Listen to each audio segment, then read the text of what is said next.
What's good in the hood, YouTube? This is Chrissy Samurai 71 here, bringing another video. Today I'm bringing a video on Uchuu Sentai Kyuranger.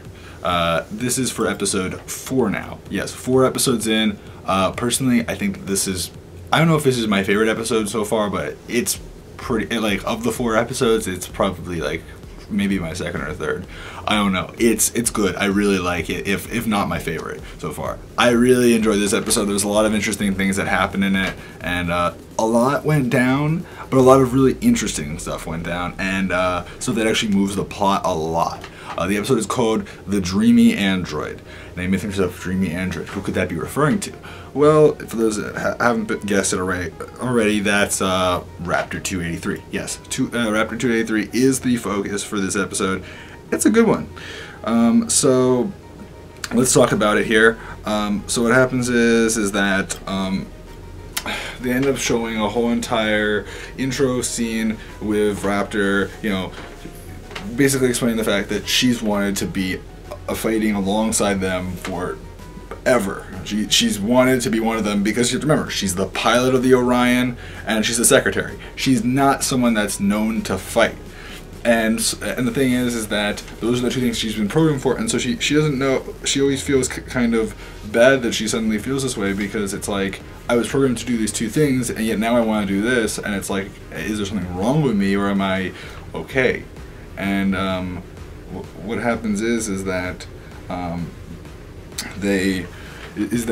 you know, she just dreams up these ideas, and she fantasizes a lot about being on the team and fighting alongside them and being one of the Kyurangers. So what happens is that we then end up having this sequence, I believe, where they end up the Orion ends up traveling. And the Orion, by the way, obviously is the ship, travels through space, through a vortex that actually causes them to, you know, float up in space while they're traveling through a vortex, and puts them towards the Earth. Yes, they have moved away from where they have been. Now they're heading to the Earth. Yes, so we are on the planet. So what happens is that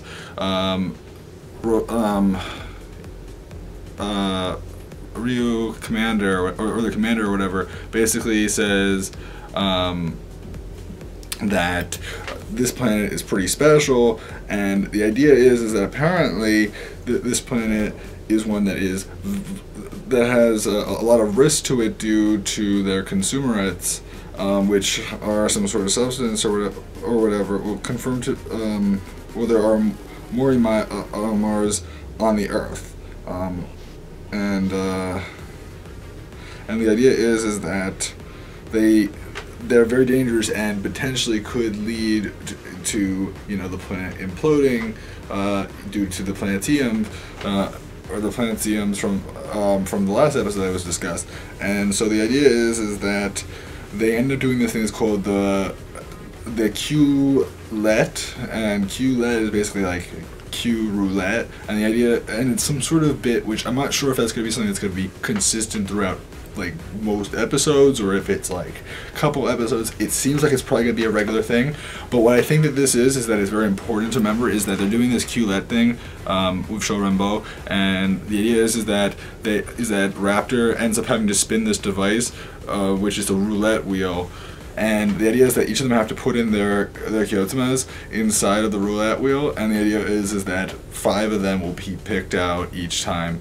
And the reason why this is smart is because you have to keep in mind something. If they're doing 9 members on a team, that's a lot, and especially early on. So in this case, it kind of balances it out so that there's not too many at once every single episode, because otherwise you'll be having 9 in every episode regularly. And look, having 9 in a number of episodes is fine, and I'm sure that will happen, but doing it this early is kind of a little weird, you know.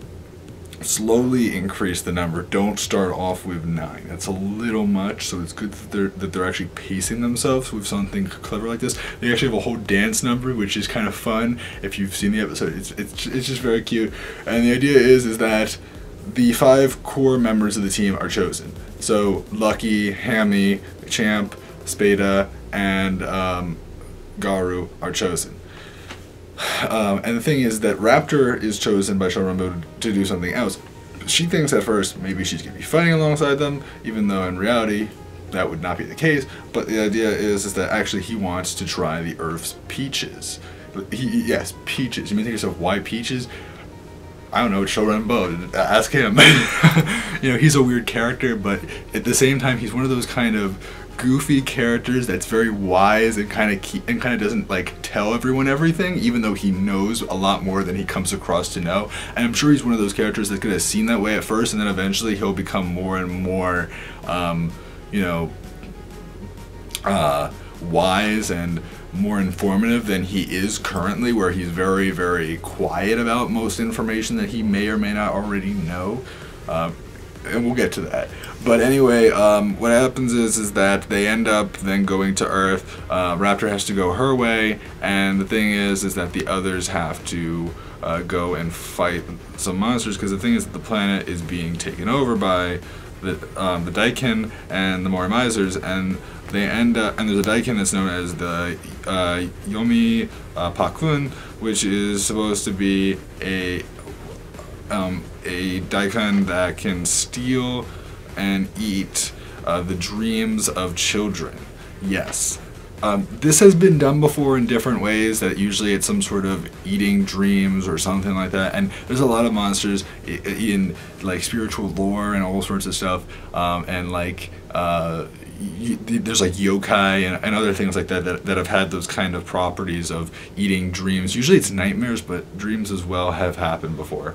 But the idea is that it's supposed to eat their dreams, and they're all supposed to be in these terrible living conditions, and as the monster eats their dreams, they lose their will to live, and they basically become as though they're dying. In other words, they're not dead, but they basically lose the will to live, because they don't have the same passion or motivation to strive for their dreams. The thing is that the 5 of them end up fighting. Raptor gets in the way, and what happens is that Raptor is fantasizing, and suddenly Yomi Pakan actually sees the dream cloud and notices it's huge, and he's like, oh, I gotta go after that one, because that would be a great dream to eat up, because I'm sure I'd be really good if I did that. So the thing is, he tries to do that, but the thing is that the others try to protect her. Even though she initially actually does try to fight on her own, but doesn't really work very well.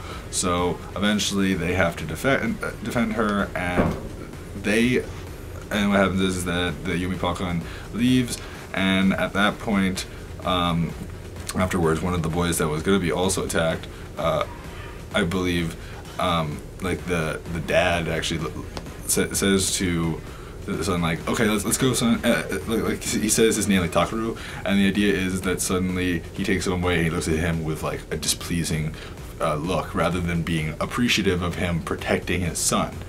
Because I believe initially that's what happened, that started the whole entire feud beforehand. I forgot to mention that, but that ended up happening, and there's sort of like this kind of unclarity as to why he would be ungrateful and show no respect for the fact that he's trying to save his son. So then at that point, what happens is that Raptor feels bad that all happened. She goes back to the base because she feels like she made a mistake, and she's not happy, and she's also really upset at Shoranbo for just making her get peaches.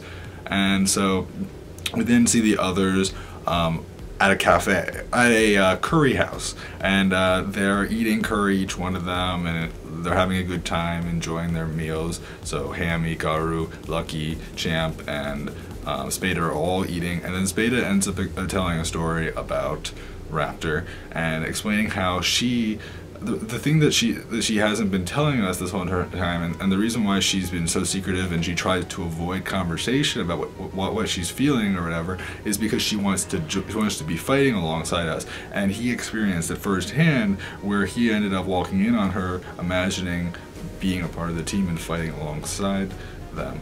And the thing is that she feels bad about it. because when she encountered him, it's like, oh no, I'm just malfunctioning, just leave me alone. And you know, she feels shy and nervous that if she tells them the truth, then you know, she feels like that they would do something like it's a bad thing or whatever, and she doesn't know how to look at it because she's been programmed a certain way, and she feels like I'm doing the wrong thing, I'm not being the way I should be.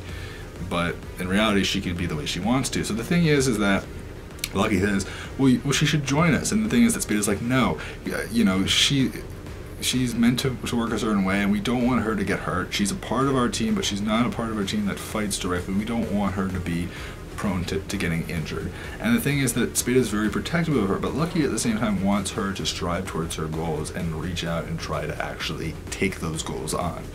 So what happens is that then we see a little bit of a clip with Showrembo and Raptor. Raptor comes in, gives her peach cans, not the actual peaches, but peach cans that have peaches in them, and walks off kind of annoyed. We end up seeing, since obviously Gold and Silver are not with them for this episode mainly, they're still in the base working on some other stuff, and they're like, and Silver's like, wait, so is she, so I didn't know that emotion. She's angry, and so then Gold is like, correct the mundo, and then what happens is that we then see a little bit of a clip of Yumi Pakun, and the idea is that he's annoyed because they made him take time, and he wasted time having to retreat when he could have been taking more kids' dreams. And you see him just kind of having a party with a whole bunch of balloons or whatever and going nuts, and it's like, okay, sure, why not? But anyway, so then from there we end up seeing back at the Orion that Lucky is looking at Raptor having an image of what she fantasizes about, you know, being a part of the team. And he's like, he understands it, and he feels like, you know, she feels like, you know, she's been programmed to do two different things, and she's not sure if she's malfunctioning or if it's right or not. And he basically tries to reassure her and says, you know what, you should follow your dream. My dream, yes, it was to reach past the end of the universe, but now my dream is to save the world. And you should be able to do what you want to do, even if you are programmed to be a certain way. I adapted, and you can adapt too. And the idea is that then they end up returning back to Earth. This time, Lucky and Raptor come together, since the other four are still on Earth. But Lucky went back to speak to Raptor, obviously. This time they all meet up, and what happens is that, you know, he tries to convince Spada that, like, Lucky tries to convince Spada that, you know, it's alright, she should be able to do this. Even though you know, you might get upset, it's her choice. She should be allowed to do what she wants to do and help us. So then what happens is that they end up being spoken to by the people of Earth, and basically they're annoyed at them. And we finally get to find out why they're annoyed. The reason is because, you know, they feel like because they fought, more kids are losing their dreams and losing the will to live, and they're practically dying. And they feel like, you know, because you fought, you're making us lose more of our children, and it's not fair to us, and why are you doing that to us if you're making it so that we have to lose more children in the process? And the thing is that Lucky says a very smart quote, which is basically just, you know, if you don't have the will to dream, then you basically are dead. Like, you know, there's no reason why. I may have said it a little bit wrong, but basically it's just the idea of, you know, being able to dream and do that kind of stuff is more important than anything, and really is the most significant thing in being alive and being someone. So at that point he just kind of walks off, and everyone else joins along. Yumi Pelican shows up, and then suddenly they begin to attack him, and what happens is that they end up fighting the Endeavors and also Yumi Pelican, and eventually what happens is that Raptor tries to get in the middle of it. Spada's annoyed because why is she there? But the thing is that eventually Spada's like, alright, Raptor, you tell us what you feel you want to do, and we end up seeing that Champ, Garu, Hammy, and Lucky nod in agreement that she should be allowed to do what she wants to do. Spada listens and watches everyone, and Raptor finally says she wants to fight, and she says it really loud. At that point, her Kyotama shows up, the washi pink Kyotama. So at that point, she takes it in her hand, and she gets her own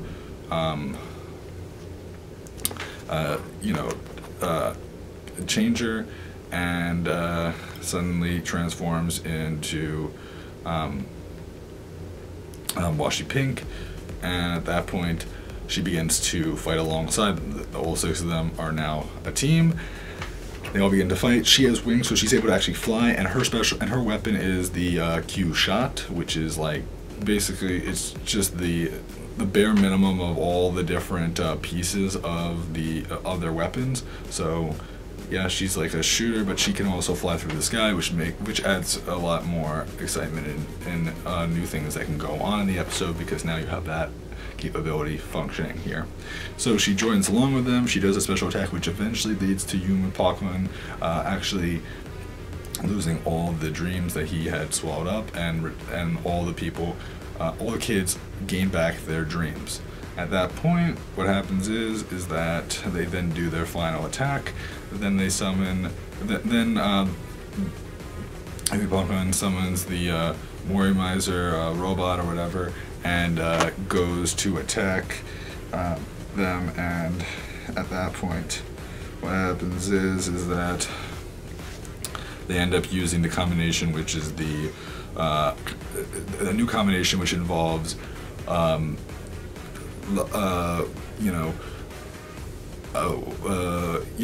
Shishi, Voyager,